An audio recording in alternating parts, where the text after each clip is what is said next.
the ruckus is, the tension is already going on in Bangladesh. Tension going on. External Affairs Secretary is going to Bangladesh. I also proposed let him discuss with Mamata Banerjee before he reaches to Bangladesh, because it is our neighboring state and she is well aware of Bangladesh development. So let us hope for the best. The present attitude of the present government is very much anti-Hindus and anti-secular forces. So we totally oppose to this idea. We want to see Bangladesh-like country, which was a friendly country with us.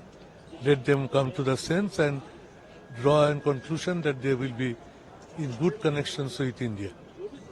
একটা বাংলায় নেই, বাংলাদেশে যেভাবে হচ্ছে অশান্তি ছড়িয়ে আছে, আর ওখানকার দুটো অ্যাম্বাসেডারকেও ডেকে নেওয়া হয়েছে বাংলাদেশে, আবার হিন্দুদের উপরে কন্টিনিউ অ্যাটাক হচ্ছে, কি বলবেন এই পুরো ব্যাপারটাকে নিয়ে? হিন্দুদের উপর অত্যাচার, সংখ্যালঘুদের উপর অত্যাচার, এটা বাংলাদেশে ভাবা যায় না। বাংলাদেশ সৃষ্টি হয়েছে ইন্দিরা গান্ধীর আমলে, একটা দেশ। কিছুদিন আগেও সেখানে এত ভালো সম্পর্ক ছিল, হঠাৎ এমন কি ঘটনা ঘটলো? এদের পিছনে কি ঘটনা আছে দেখতে হবে। প্রতিরক্ষা বিদেশ সচিব যাচ্ছেন, যাওয়ার আগে মমতা ব্যানার্জির সঙ্গে সাক্ষাৎ করতে পারেন। বিদেশ সচিব তাতে লাভবান হবেন। মমতা ব্যানার্জি বাংলাদেশকে ভালো করে জানেন।